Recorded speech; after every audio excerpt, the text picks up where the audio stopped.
Dejo un mensajito ahí por el chat para que se sientan libres de preguntar cualquier cosa, pues va a ser como una charla amena. Entonces, si ustedes tienen una pregunta, mientras estoy dando la presentación, sin ningún problema, me detienen y lo platicamos. O igual por el chat los voy leyendo, ¿sale? Bien, entonces, súper, creo que ya. Voy a girar porque de eso está mi presentación. Pero bueno, eh, pues bueno, primero que nada, pues yo me presento, soy Sergio Campos Ortega, les voy a platicar un poquito sobre lo que es ciencia de datos y marketing. Pues yo soy físico por parte de la Facultad de Ciencias de aquí de la UNAM. Entonces he estado trabajando en un par de consultoras, en particular en Telefónica Movistar. Ahí ingresé como Data Scientist Junior hace ya unos 3 años, más o menos, sí, 3. Estuve un tiempo ahí y aprendí todo lo que es ciencia de datos. Yo en realidad nada más sabía medio programar, y eso es dentro de lo que cabe, lo que te enseñan ahí en la facultad. Y bueno, posteriormente pues me gustó mucho el área, está divertida, hay de todo un poco, está bastante interdisciplinaria. Y pues 3 años después, ya casi 4, pues sigo aquí. Eh, entonces, bien, pues yo les platicaré un poquito sobre lo que es ciencia de datos y con aplicación en marketing. Entonces, súper. Pues bueno, comencemos. ¿Qué es más o menos pues, la ciencia de datos? Al menos a mi entender y a lo que he visto es la resolución de problemas en diversas áreas, utilizando herramientas de análisis de datos y en el proceso obteniendo insights. ¿Qué tipos de áreas son las que resuelve la ciencia de datos? Que es este concepto que ha estado tan de moda, sonado bueno, en muchísimos blogs. A cada rato Forbes o ahí está no sé, la Jornada del Universal le sacan notas, ¿no? De que es el trabajo más sexy del siglo XXI y es bastante remunerable, etcétera, ¿no? Esto porque el área de ciencia de datos permite resolver problemas pues, de diversas áreas, dado que toda aquella área que genera datos, pues es posible área para aplicar justamente los conceptos de ciencia de datos. Entonces, si tenemos, no sé, por ejemplo, una de telecomunicaciones, una empresa de telecomunicaciones que te genere millones de llamadas diarias, pues probablemente puedes encontrar, puedes aplicar ciencia de datos ahí para optimizar tus procesos de campañas, para optimizar tu despliegue de red, por ejemplo, dónde es mejor poner la red, de tal modo pues que te convenga. Normalmente a las empresas es que le convenga monetariamente, más allá que llegue a donde tiene que llegar, pero bueno, eso ya son otras cosas de ética en ciencia de datos. Entonces, pues hay diversas áreas. Ahí yo digo un ejemplo, por ejemplo, en telecomunicaciones, hay otra como banca. Y pues básicamente ahorita pues lo que se lee mucho es que que actualmente el nuevo petróleo pues son los datos. Y pues que tenemos un montón de datos y lo que más falta es en realidad pues analizarlos y sacarles todo el jugo posible entre esto. Y bueno, pues platicamos un poquito sobre qué herramientas son las que utiliza un científico de datos. Y cómo obtiene estos famosos insights, que no es más allá que datos relevantes, datos que le ayuden al tomador de decisiones, normalmente es el director, el gerente o inclusive tú mismo, el qué vas a hacer ahora que tienes ese conocimiento en tu poder, ¿no? Bien, entonces, pues, ¿qué herramientas hay que se utilizan en el día a día en la ciencia de datos? Tenemos pues, la matemática, obviamente, que es necesario conocer, parte de la programación. Y bueno, a mi parecer también que es como un nice to have, parte del conocimiento en Big Data. Bueno, depende. Si quieren ustedes empezar a trabajar en empresas muy grandes, o si es lo que toca, y a veces es una empresa pequeña, una pyme, pues a veces no es necesario la parte de Big Data. Bien, entonces de matemáticas, normalmente lo que se necesita aprender para entrar en este mundo de ciencia de datos, pues es cosas sobre probabilidad, saber, pues, no sé, pues, qué es la probabilidad, cómo funciona, no sé, el teorema de Bayes, etcétera, la probabilidad condicional. También tenemos que saber un poquito sobre estadística, saber más o menos cómo son las distribuciones en nuestros datos, cómo se comportan, qué esperar de ella. Actualmente hay unas grafiquitas muy bonitas ya que están muy de moda el COVID. Todos están poniendo sus modelos de Machine Learning súper poderosos para atinarle a ver a qué día va a ser el punto de inflexión. Pues bueno, pues obviamente para eso pues es necesario saber estadística, ¿no? Para entender un poquito sobre esos datos, cómo se comportan, por qué hacen tan poquitas pruebas, etcétera. También es necesario saber sobre cálculo diferencial integral, multivariable. Bueno, en multivariable creo que hasta al menos hasta donde yo he utilizado es hacer derivadas parciales. Y eso nada más es por teórico, es porque la computadora te lo hace todo.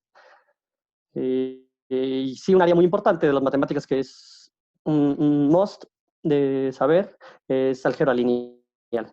Casi todos los algoritmos y todos los procesos en los modelos de Machine Learning utilizan el álgebra lineal, que es más que el cálculo matricial, la obtención de eigenvalores y eigenvectores. Ahí para los que son de ciencias que les suene. Para los que no, pues es un poquito de álgebra, pero más rebuscada, mucho más bonita. En fin, después nos vamos a las herramientas que es de programación. ¿Qué es lo que necesita saber un científico de datos para entrarse en esta área? Normalmente se divide entre dos grandes pares, que son los Rristas, que son aquellos que saben R, y los Pythonistas, que son aquellos que saben Python, que son los lenguajes de programación que más se utilizan al menos para ciencia de datos, y ahorita Python que está tomando un repunte cañón en uso. Cada vez mucho más gente lo está usando y esto es debido a que su sintaxis es sencilla, que la curva de aprendizaje es relativamente sencilla al inicio, ya después se vuelve un caos, pero bueno. Y bueno, actualmente se maneja en estos dos bandos, que son Rristas y Pythonistas. Sin embargo, esto no es así. Un buen científico de datos, en realidad lo que tiene que saber es Python, R y algo más. Y ya estamos hablando de ese algo más, es el lenguaje de programación que se conoce como SQL. A mí me gusta hacerlo un poco más interactivo, entonces si de repente suelto preguntas, pues ojalá alguien me pueda contestar. Si no, bueno, me contestaré yo solo como siempre doy en mis clases. Entonces, ¿alguien conoce, por ejemplo, qué es el lenguaje de SQL? Sí, el chat o el micrófono le pueden desconectar con barras de espacio. Exacto, ¿no? Para bases de datos.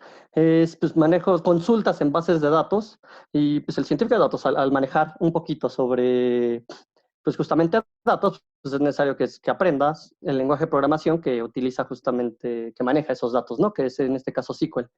Por eso es importante saber Python, R y SQL. En este caso, a veces hay clientes que tienen ya todo su sistema de estadística y de análisis montado en R, por lo que esto es necesario que, pues, porque uno mismo, pues el científico de datos también aprenda R y que no solamente se case con un lenguaje de programación como Python, que es, bueno, yo no me estoy intentando no casar con solo uno, pero bueno, ahí vamos. Lo he dejado de paso de aprender R, pero ya en su momento llegará que tenga que aprender. Entonces, bueno, yo por ejemplo en Python, pues ya he desarrollado por más de 4 años en Python, desde páginas web hasta ya modelos predictivos. Y pues, Python nos ha ayudado a simplificar mucho la vida para hacer este tipo de modelos de Machine Learning. Básicamente importas la paquetería, entrenas tu modelo y predices. Bueno, te aseguras que esté bien hecho tu modelo y predices. No es más allá que 4 líneas de código eso. Ya tiene lo suyo posteriormente, pero no es realmente complicado el poder hacer modelos de Machine Learning con Python. Bien, entonces, esas entre la mayoría de las herramientas que se utilizan, al menos como científico de datos. Existen también algunas plataformas, como la ciencia de datos, pues es un área que se está utilizando ya bastante en la industria, pues es necesario que tenga acceso para todo tipo de personal, dado que todos quieren implementar ciencia de datos y que están siendo factible, dado que está dando dividendos pues, importantes, está creciendo en ingresos al optimizar otros tipos de procesos que antes no se podían. Entonces, ahora empiezan a existir algunos tipos de híbridos raros, que son estas plataformas de coding and click, que es, por ejemplo, de click, que es semejante al Excel, que tú le picas a todo y pues ya te hace tu suma, tu división, tu promedio, hasta tu regresión lineal, te lo grafica muy bonito, todo con un clic. Entonces, esa es la idea, pues hacer algo, una plataforma más familiar para el usuario, de tal modo que pueda generar inclusive un modelo predictivo como, no sé, un árbol de decisión, desde que carga los datos hasta que predice el modelo y ya se evalúa adecuadamente y saca la campaña en automático solamente a base de botonazos. Entonces, esta es la manera en cómo están intentando producir ahora plataformas que acerquen a todo tipo de perfiles. No es necesario ya que tenga un perfil técnico como de ciencias o de ingeniería, ya pudiéndolo acercar más como, bueno, ya también empieza a estar muy de moda también economistas que le entran a esto de ciencia de datos, los famosos estadísticos que son los old schools data scientists. Bueno, entre otras cosas, ¿no? Porque, pues, como saben, un lenguaje de programación, pues, normalmente es una interfaz medio ruda para aquellos que nunca se han acercado a una terminal o que nunca han programado inclusive, no sé, una macro en Excel, cosas así, ¿no? Entonces, bueno, este tipo de plataformas lo que hacen es combinar, como les comentaba, la parte de hacer clics para generar modelos y inclusive te incluye algunos plugins para también codear dentro de ellos. Entonces, esto pues, ayuda bastante porque, por ejemplo, ¿qué tal que nosotros queremos hacer para nuestro análisis en ciencia de datos un promedio ponderado por algo en específico? Y ese promedio ponderado pues puede tener reglas de negocio, de las cuales pues obviamente nuestra plataforma no tiene conocimiento previo. Por lo que pues al tener estos plugins de coding que nos permite agregar algunos scripts en estas plataformas, pues lo hace más ameno, intentando quitar la chamba tediosa, que normalmente la chamba tediosa en el científico de datos es limpiar los datos. Eso casi lleva como el 50 o el 70% del tiempo que le dedicamos para generar nuestros proyectos de ciencia de datos, es limpiar los datos. Desde saberlos cómo cargar, entenderlos de pe a pa, porque al final nosotros tenemos que saber qué desayuna, cómo y cenan estos tipos de datos, y pues con ello pues generar un buen modelo, ¿no? Algunas plataformas que ya actualmente están en uso, pues es las plataformas de Azure, que son las de, si mal no recuerdo, las de Microsoft. Está también SAS, que es bien conocido en los temas bancarios, casi todas las bancas lo usan, SAS. Hay otras plataformas que es como DataIQ y Datamir. Permítanme, déjenme pongo el puntero. Ahí está. Que está como, por ejemplo, DataIQ, Datamir, que son algunas plataformas para limpieza de datos, y DataIQ que ya te hace, que son estas plataformas de coding and click, muy semejantes a SAS y Azure, para generar estos modelos predictivos en ciencia de datos. Y bueno, ahora enfocándonos un poquito hacia acá, que es nuestro diagrama de Venn, ya del año de la canica, bueno, no tanto, creo que según yo es del 2008, este diagrama de Venn de qué es lo que maneja la ciencia de datos, y se divide en 3 grandes skills, que es unos que son los hacking skills, como normalmente esto lo hacen marqueteros, bueno, la ciencia de datos primeramente se implementó en marketing, por eso ven así como palabras muy, muy rimbombantes. Como sabrán los de ciencias, pues no somos muy buenos en nombres, o al menos los físicos para nombrar las subpartículas, pues se dan cuenta que no se nos dan bien hacer una palabra muy marketera para este tipo de conceptos. Pero bueno, acá los de marketing se encargan de hacer muy bien ese trabajo. Entonces, por ejemplo, aquí lo dividen en 3 skills muy importantes, que es los hacking skills, que no es mucho que ver con ciberseguridad, creo que está un poco separado, pero se refiere obviamente a la parte de programación, de poder hacer scripts y tener pensamiento de resolver problemas con programación, tener, no sé, saber estructuras de control, saber qué es un if, un for, generar chunks de instrucciones secuenciales, etc. También se tiene que saber conocimientos, justo como les comentaba, de matemáticas y de estadística, para entender más o menos cómo son estos datos, qué esperar de ellos, cuál es la probabilidad de que, no sé, que una persona con COVID muera, en este caso, pues, por dando un ejemplo de ciencia de datos rápido que está muy de moda, pues no sabemos que la probabilidad más alta es mayores de 65 años, ¿no? Porque pues, la cola de la distribución se pega hacia ese lado, ¿no? Y bueno, algo también bien importante que muchas veces se les olvida, al menos a mí, que se me complicó bastante al inicio de la ciencia de datos, es este conocimiento de negocio. Al menos yo en mi caso, como físico, yo venía de un mundo más teórico, yo me dedico más me dedicaba al análisis de redes complejas y de sistemas complejos. Entonces, de repente, ingresar a un área de telecomunicaciones y que te aprendas todas las reglas de negocio de cómo funciona para potencializar una campaña de marketing y que ahora tus usuarios te recarguen más, o en lugar de que te recarguen 4 veces al mes, que logres que te recarguen 5, pues de ese tipo de conceptos, desde qué es un taker, qué es un upsell, qué es un cross-sell, que algunos seguramente de la audiencia que conocen sobre negocio, pues puedan entender qué es eso. Pero pues los que no estamos tan familiarizados, pues es todo un proceso, ¿no? Saber entender justamente qué significan y cómo ellos han catalogado todo este tipo de experiencia y que normalmente se resumen en reglas de negocio. Entonces, en estos 3 grandes skills, que es saber programar, tener conocimientos de matemática, estadística y saber de tener experiencia en negocio, podemos pues, partirlo en tantos tener sus variantes, ¿no? Como por ejemplo, aquellos que saben programar y que conocen sobre matemáticas y estadística, pues pueden entender cómo funcionan estos algoritmos de machine learning, que es como Si alguien alguna vez ha hecho una regresión lineal, bueno, pues bienvenido al mundo de Machine Learning. Ya ha hecho al menos un modelo de aprendizaje estadístico. Ya se pueden considerar casi un data scientist. Entonces, pues, para que se den cuenta que no es tan alejado este mundo de ciencia de datos a lo que el día a día se ha hecho previamente, ¿no?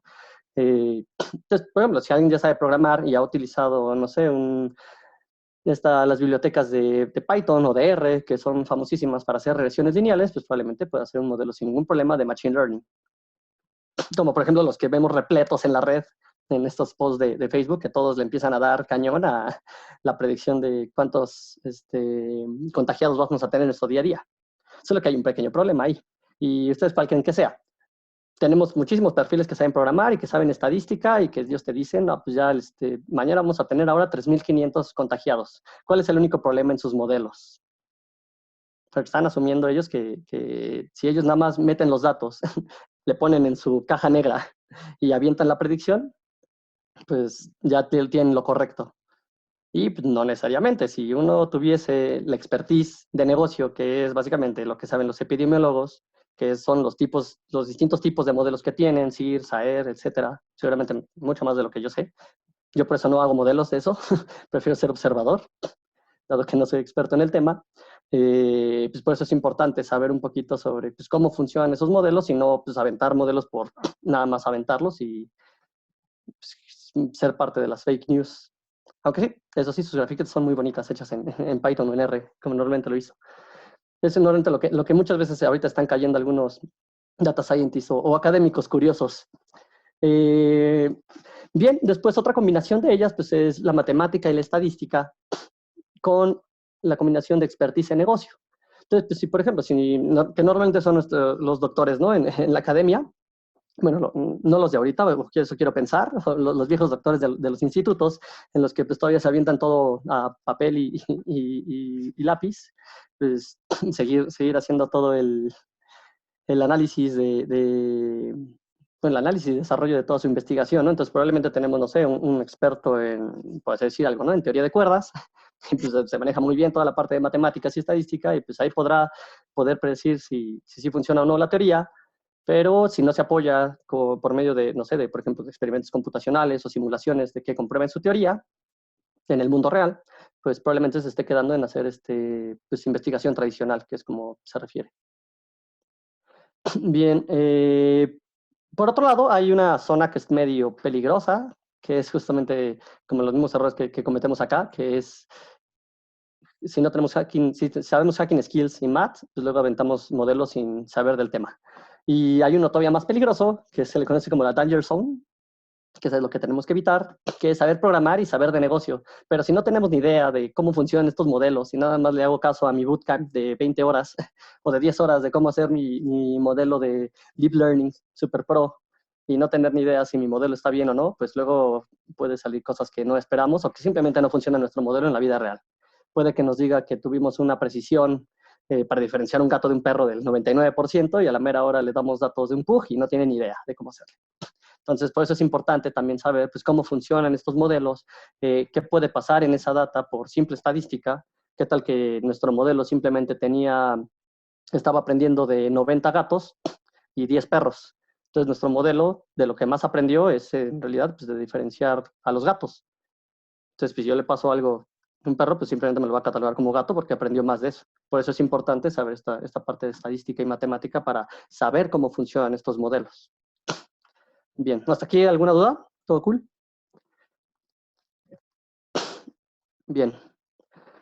Entonces, sigo. Entonces, otra parte que es sumamente interesante, ya un poquito más enfocado a grandes empresas, bueno, necesariamente o empresas que tienen un montón de datos, pues es, por ejemplo, ya la parte del Big Data, que es manejar grandes conjuntos de datos, manipularlos y extraer pues, la mayor cantidad de insights. O no sé, pues ustedes qué considerarían Big Data. Normalmente son como 3 Bs las que ruedan ahí por la internet. Que si mal no recuerdo es volumen, que se refiere a la cantidad de información que se genera, velocidad, que es cuánto se genera diariamente, o por hora, o por minuto, por segundo, volumen, velocidad, siempre se me va la otra. Supongo que es variedad, claro.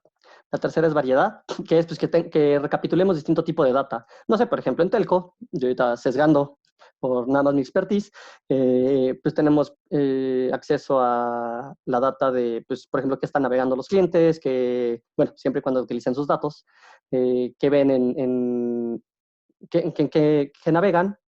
Ese es un tipo de data, la data de navegación. También tenemos data ahora, por ejemplo, de entre con quiénes se llama o se mensajea. No WhatsApp, eso no lo vemos, pero mensajes o llamadas per se, SMS, eso sí sabemos entre quién se está linkeando y con qué compañía. Por otro lado, de variedad, también podemos tener la data que se genera al contratar un plan, lo que hacen los cajeros de recargas o los OXXOs, todas las recargas de cierta compañía, pues también es otro tipo de dato. Entonces, eso me refiero con variedad. Y en volumen, pues estamos hablando de, pues no sé cuántas llamadas se imaginan que hay diariamente. Así, por echar un número.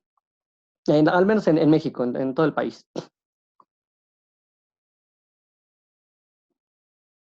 ¿Millones? ¿Sí? ¿Van bien?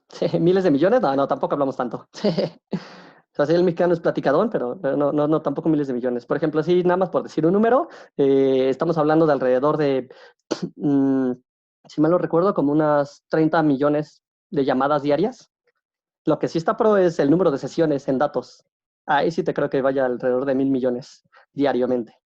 ¿Cuántas veces no checamos el Face? Eso ya es una conexión, ¿no?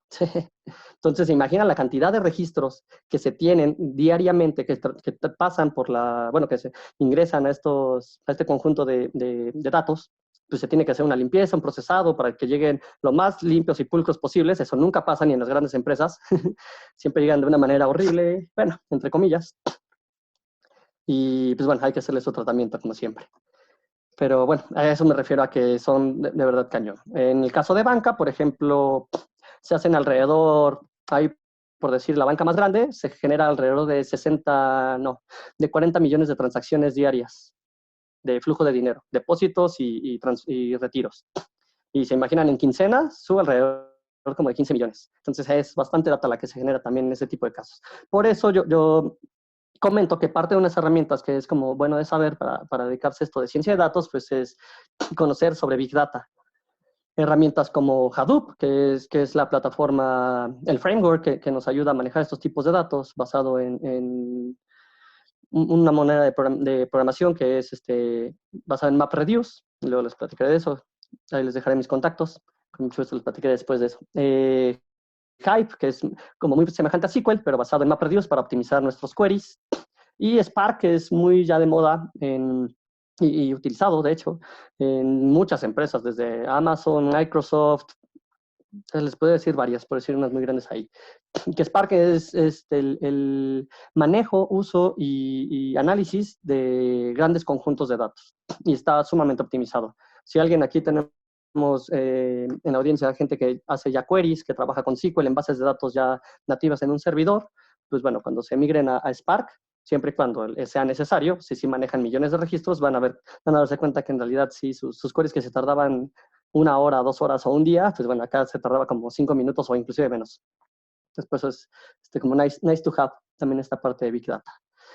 Bien, ahora pues sobre las características del científico de datos, pues bueno, como ya comenté un cachito sobre las herramientas, pues tiene que saber sobre matemáticas, estadísticas para entender estos modelos, tiene que saber sobre programación para poder generar estos modelos y al final automatizarlos, dado que pues, no queremos que el científico de datos se la pase nada más haciendo campañas de marketing, ¿no? Puede que me pueda optimizar otra cosa con sus conocimientos. Entonces también es necesario saber programar para automatizar todos estos tipos de modelos o de productos de datos. Tiene que ser analítico, adaptable, totalmente adaptable. Justamente a eso me refería, que si, por ejemplo, ahorita estamos en telco y resulta que ahora me quiero dedicar a predecir el COVID, seguramente todos vieron el anuncio de que se necesitaban científicos de datos el gobierno de México. Entonces, pues tenemos que adaptarnos rápidamente ahora a ser expertos en la data de gobierno, ¿no? Que seguramente no viene lo más limpia posible. Y por ende, pues en esa adaptabilidad, pues aprender muchísimo sobre el negocio.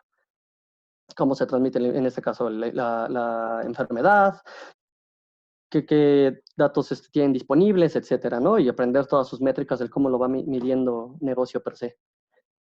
Y para ello, pues necesita tener una excelente habilidad de comunicación, es decir, poder transformar conceptos técnicos o muy particulares de estadística, como, no sé, por ejemplo, hay un ejercicio para ustedes. ¿Cómo explicarían a su abuela o su mamá, papá, quienes quieran que no sea de ciencia, una distribución normal? Esas que vemos a cada rato ya en la distribución de contagios por edades, que es muy bonita, se ve como una distribución normal, ya que la desagregaron. Entonces, bueno, es bastante interesante, ¿no? Pues cómo podríamos hacerlo para que me lo entienda, sin necesidad de entrar a tecnicismos de intervalos y de conteos, bla, bla, bla.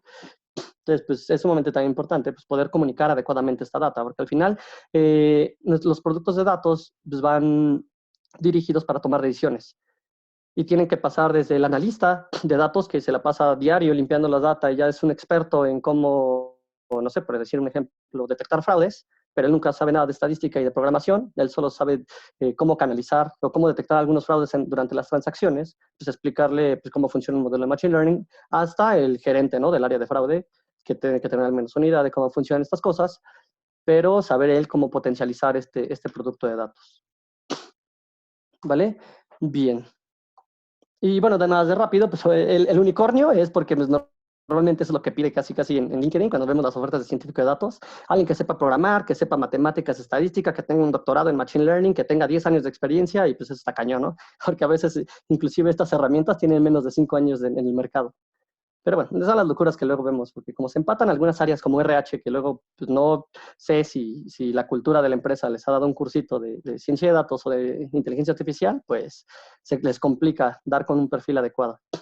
Y pues como lo veíamos, vemos la parte que tiene que tener conocimientos de ciencias de la computación, que es programación, de matemáticas estadísticas y de expertise de negocio. A mi parecer, creo yo que no existe como tal un unicornio. Es muy difícil encontrar perfiles que tengan conocimientos completos en estas tres áreas, a grandes rasgos, que sea un experto en negocio, que sea experto programando, ya sea en Python, R y en SQL, y que todavía más encima sea experto tenga un doctorado en estadística y matemáticas. Más bien, muchas veces lo que necesitan varias empresas es más bien un equipo completo de ciencia de datos o a veces hasta un departamento de IT, ¿no? Para generar el producto que quieren.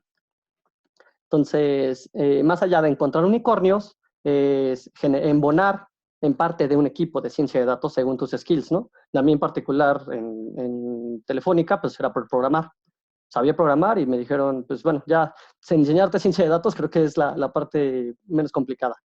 Entonces, pues ahí ya tenían, por ejemplo, parte del equipo que había muchísima sinergia, en particular en ese equipo teníamos un maestro en estadística, teníamos un gerente que ya era parte del inventario, llevaba como 8 años ahí, entonces teníamos el experto en negocio, entre pues, visualizadores, ingenieros de datos, etcétera, ¿no? Entonces, normalmente es embonar, empatar tus skills con un equipo en ciencia de datos pues, para generar buenos productos de datos. Bien. Entonces, ahora les platicaré un poquito sobre pues, los conceptos en ciencia de datos que normalmente se platican mucho. Pues ¿qué es la inteligencia artificial? Pues, seguramente ustedes conocen al menos una aplicación en inteligencia artificial, que el primero que se me viene a la mente sería Siri o Google. Ahorita que estoy viendo lo de parte de un asistente virtual como Google Home, pues bueno, ahí tienen inteligencia artificial, tener un asistente que te diga, que te lea ya tu correo, que te diga cuáles son las noticias, el clima. Bueno, el clima ya no, porque pues ahorita no podemos salir, pero bueno. Pues entre muchas aplicaciones, ¿no? Los coches autónomos. Y bien, pues la inteligencia artificial pues, es el estudio de generar agentes inteligentes, es decir, que puedan realizar tareas humanas, pero que en realidad es un robot o una computadora. Cabe mencionar que no necesariamente la inteligencia artificial tiene que tener forzoso machine learning, ¿eh? Como por ejemplo estos robots de Boston Dynamics, que luego salen unos videos muy curiosos que ya tienen autonomía, inclusive alcanzan a disparar escopetas y demás y huyen. Bueno, ese tipo de cosas, ¿no? A veces no es necesario tener un modelo, simplemente saber configurar el cómo tener que hacer un buen salto con movimiento parabólico y demás cálculos, ¿no? Posteriormente tenemos la parte de Machine Learning o el aprendizaje automático, que son el estudio de los algoritmos que tienen la capacidad de aprender de datos sin ser específicamente programado para ello. Por ejemplo, una regresión lineal no está específicamente programada para predecir el número de casos de COVID, o una regresión logística, ahorita que ya también es otra que está de moda, porque así se modela adecuadamente según esto, ¿no? Adecuadamente los contagios. Pues bueno, vemos que obviamente una regresión logística no fue precisamente hecha solamente para predecir el número de contagiados en COVID, sino más bien pues es en realidad pues una regresión que agarra data, calcula algunos coeficientes para encontrar la relación entre tu variable dependiente y tus variables independientes, el cómo las quieres explicar, y pues te arroja un resultado, ¿no? Bien, y por último, pues luego está la confusión muchísima, y luego uno se pelea con los DRH entre otras personas, pues que es la parte del data mining o minería de datos, que la minería de datos, que es el famoso business intelligence o el business intelligence tradicional al menos, pues es la extracción de insights de los datos, es decir, poder encontrar un dato valioso. Por decir algo, en un supermercado muy grande, cuando recién implementaron Big Data hace unos años, eh, se dieron cuenta que haciendo un simple query de saber cuáles son los dos productos que más se venden en conjunto, se dieron cuenta, encontraron un insight, que fue que los dos productos que más se vendían en conjunto eran los pañales y junto con ello, ¿qué se imaginan? Uno podría pensar chupones, leche en polvo, etcétera, pero no. En realidad lo que más se vendía junto a pañales eran cervezas.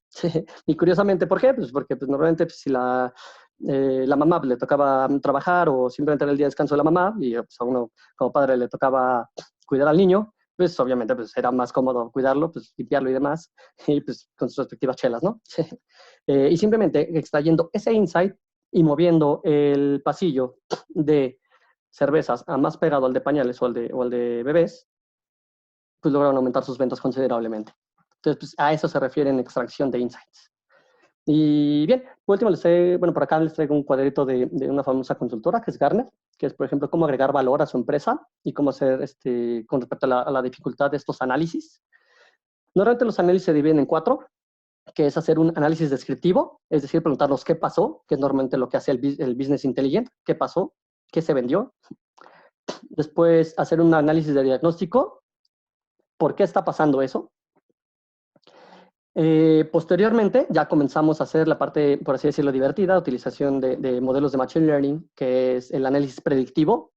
Es cuándo va a pasar, cuándo me van a volver a recargar, cuándo me van a volver a comprar tal producto, o cómo son, qué perfiles son. O de los que veo en mi base de datos, de posibles clientes que me pueda campañar, pues cómo es probable que me recargue si le mando esta campaña, si me conviene o no.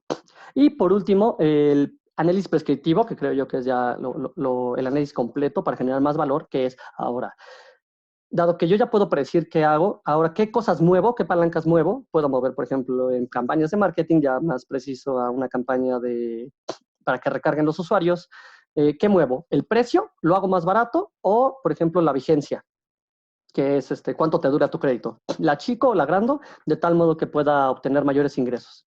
Es decir, estas palancas, ahora qué hago, qué palancas muevo para pues, poder tener el mayor profit o ganancia en mi industria, ¿no?